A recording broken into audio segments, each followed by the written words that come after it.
প্রিয় শিক্ষার্থী বন্ধুরা, তোমরা যারা ক্লাস 10-এ পড়ছো অর্থাৎ দশম শ্রেণীতে পড়ছো তাদের জন্য এই ভিডিওটিতে আলোচনা করতে চলেছি মডেল অ্যাক্টিভিটি টাস্ক জানুয়ারি 2022 জিওগ্রাফি পার্ট 1 20 মার্কের প্রশ্নের উত্তর।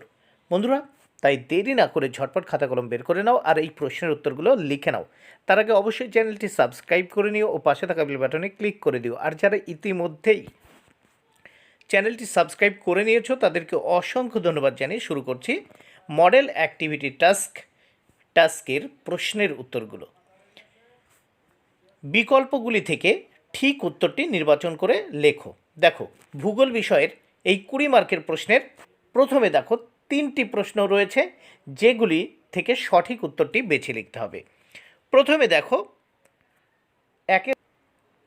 নিচের যে প্রক্রিয়াটি বহির্জাত প্রক্রিয়া নয় সেটি হলো, দেখো নিচের যে প্রক্রিয়াটি বহির্জাত প্রক্রিয়া নয় সেটি হলো গ অগ্নুদ্গম। উত্তর হবে গ অগ্নুদ্গম। 2 নম্বর প্রশ্ন, যে প্রক্রিয়ায় নদীবাহিত প্রস্তরখণ্ড পরস্পরের সংঘর্ষের ফলে ভেঙে গিয়ে নুড়ি বালি প্রভৃতিতে পরিণত হয় তাকে বলে? আচ্ছা, তাকে কি বলে? উত্তর দেখে নাও, ঘর্ষণ ক্ষয়। উত্তর হবে ঘর্ষণ ক্ষয়। 3 নম্বর প্রশ্ন দেখে নাও, ঠিক জোড়াটি নির্বাচন করো। দেখো, এর ভিতর ঠিক জোড়া কোনটি? উত্তর হবে গ ইজ দ্য রাইট অ্যান্সার। নদীর গতিপথে কঠিন শিলার নিচে কোমল শিলার অবস্থান। উত্তর হবে জলপ্রপাত। এবার দেখে নাও, উপযুক্ত শব্দ বসিয়ে শূন্যস্থান পূরণ করো। এখানে এক এক করে দুটোই 2 মার্ক। তাহলে প্রথম প্রশ্ন দেখে নাও, মরু অঞ্চলে বায়ু ও জলধারার মিলিত কার্যের ফলে পেডিমেন্টের সম্মুখে গড়ে ওঠা সঞ্চয়জাত ভূমিরূপ হল বাজাদা। সঞ্চয়জাত ভূমিরূপ হল বাজাদা। এরপর দেখে নাও 2, নদীর ক্ষয়কার্যের ফলে নদীখাতে সৃষ্ট গর্ত হল, উত্তর দেখে নাও, মন্দকূপ বা পটহোল। নদীর ক্ষয়কার্যের ফলে নদীখাতে সৃষ্ট গর্ত হল মন্দকূপ বা পটহোল। এবার দেখে নাও, ক স্তম্ভের সঙ্গে খ স্তম্ভ মেলাও। তাহলে আমাদের ক স্তম্ভের সঙ্গে খ স্তম্ভ মেলাতে হবে। দেখে নাও, প্রথমে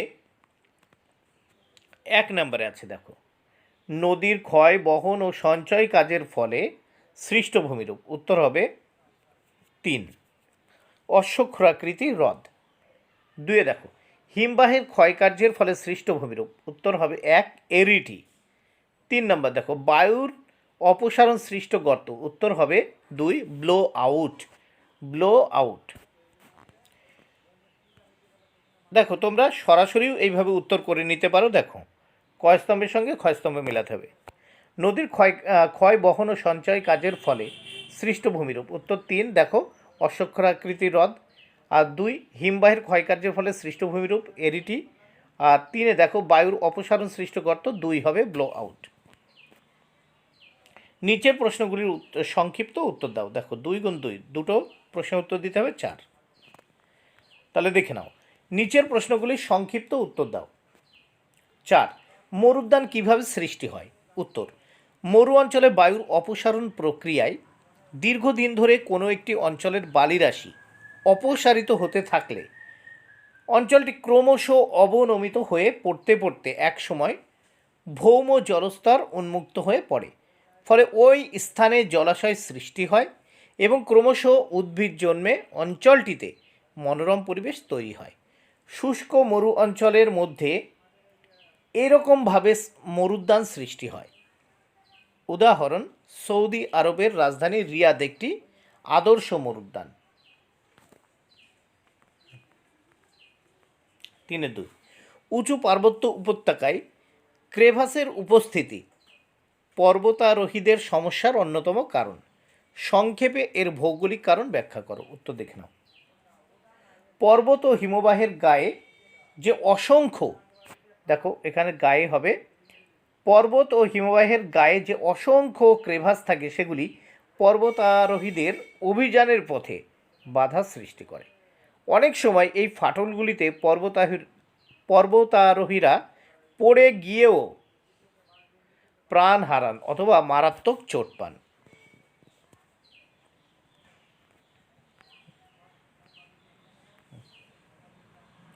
নিচের প্রশ্নটির উত্তর দাও। দেখো, একটি প্রশ্নের উত্তর দিতে হবে 3 মার্ক। মরু সম্প্রসারণ রোধের 3টি উপায় উল্লেখ করো। উত্তর দেখে নাও। মরু অঞ্চলের সম্প্রসারণ রোধের জন্য বেশ কিছু ব্যবস্থা গ্রহণ করা যায়। সেগুলি হলো: 1. বৃক্ষরোপণ।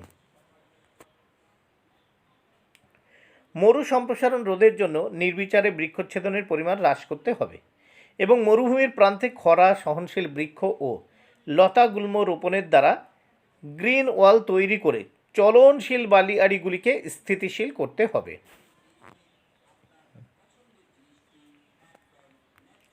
তারপর দেখে নাও 3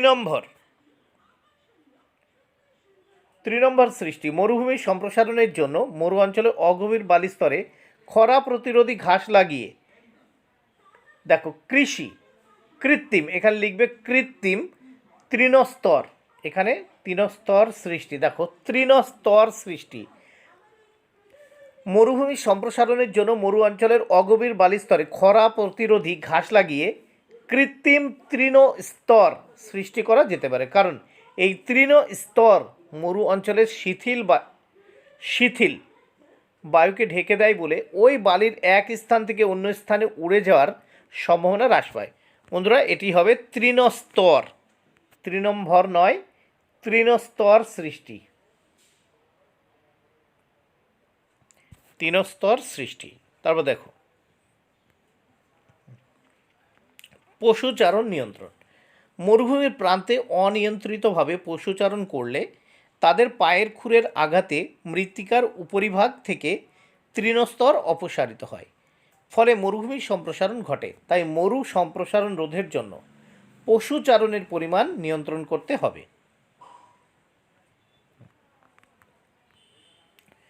নিচের প্রশ্নটির উত্তর দাও। দেখো 5 মার্ক। ঝুলন্ত উপত্যকা ও রসে মতানের সৃষ্টির প্রক্রিয়ার সচিত্র বিবরণ দাও। তাহলে উত্তর দেখে নাও। ঝুলন্ত উপত্যকা দেখে নাও। উপত্যকা হিমবাহের ক্ষয়কার্যের ফলে যে সমস্ত রকম ভূমিরূপের সৃষ্টি হয়, ঝুলন্ত উপত্যকা হলো তাদের মধ্যে অন্যতম একটি ভূমিরূপ। নদী অববাহিকায় উপনদীগুলো যেমন মূল নদীতে এসে মিলিত হয়, তেমনি পার্বত্য অঞ্চলে ছোট ছোট উপহিমবাহগুলি প্রধান হিমবাহের সঙ্গে মিলিত হয়ে থাকে। অধিক ক্ষয়কার্যের ফলে প্রধান হিমবাহ উপত্যকাটি ছোট ছোট হিমবাহ উপত্যকাগুলির তুলনায় অনেক বড় ও গভীর হয়।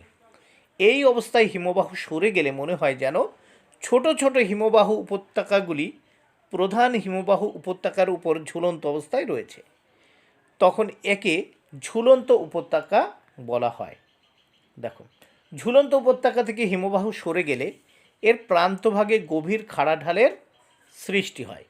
তখন উপহিমবাহ উপত্যকার মধ্য দিয়ে প্রবাহিত নদী এই খাড়া ঢাল বেয়ে প্রবল বেগে নিচের দিকে ঝাঁপিয়ে পড়ে জলপ্রপাতের সৃষ্টি করে। তাহলে দেখে নাও ঝুলন্ত উপত্যকা ভালো করে। তোমরা এই চিত্রটি তোমাদের প্রথম চ্যাপ্টারে পেয়ে যাবে, যেখানে তোমরা নদীর ক্ষয়কার্য পড়ছো, হিমবাহের ক্ষয়কার্য পড়ছো, সেই চ্যাপ্টারে এসে এই ছবিটা দেখে নাও এবং দেখে দেখে এঁকে নাও। তাহলে উদাহরণ দেখো, ভারতের গাড়োয়াল হিমালয়ের বদ্রীনাথের কাছে নর পর্বতের নিচের দিকে কুবের উপত্যকা এরকম ঝুলন্ত উপত্যকার প্রকৃষ্ট উদাহরণ। এবার দেখো রসে মতানি। অনেক সময় উপত্যকার মধ্যে উঁচু ঢিবির মতো কঠিন শিলাখণ্ডের উপর দিয়ে হিমবাহ প্রবাহিত হয় এবং অবঘর্ষ প্রক্রিয়ায় হিমবাহের ক্ষয়কার্যের ফলে হিমবাহের প্রবাহের দিকে অর্থাৎ প্রতিবাদ ঝালে শিলাখণ্ডটি মসৃণ ও চকচকে হয়ে ওঠে এবং বিপরীত দিকটি অনুবাদ ঝালে উৎপাটন প্রক্রিয়ায় অমসৃণ ও খাঁজকাটা হয়ে যায়। পার্বত্য হিমবাহের ক্ষয়কার্যের ফলে শক্ত শিলাখণ্ডে গঠিত একদিকে মসৃণ এবং আর একদিকে এবড়ো খেবড়ো এইরকম শিলাখণ্ড বা ঢিবিকে রসে মতানে বলা হয়। রসে মতানে হলো পার্বত্য অঞ্চলে হিমবাহের ক্ষয়কার্যের একটি উল্লেখযোগ্য নিদর্শন। তাহলে ছবিটি দেখে নাও। এটা দেখে নাও হিমবাহের কিন্তু প্রবাহের দিক। এখানে দেখো এর অবঘর্ষণ প্রক্রিয়ায় হিমবাহ প্রবাহিত হচ্ছে, এখানে কি উৎপাটন হচ্ছে, যার ফলে এগুলো কিন্তু টুকরো টুকরো হয়ে এখানে ভেঙে যাচ্ছে। আর এটা কিন্তু দেখো উঁচু ঢিপির মতো কিন্তু রয়ে গেছে, এখান থেকে ক্ষয়প্রাপ্ত হচ্ছে, ক্ষয় হয়ে উঁচু ঢিপির মতো এই যে অংশটাকে কি বলা হচ্ছে, রসেমতানি। এটা কিন্তু ফার্স্ট চ্যাপ্টারে হিমবাহ চ্যাপ্টারে কিন্তু তোমরা পেয়ে যাবে।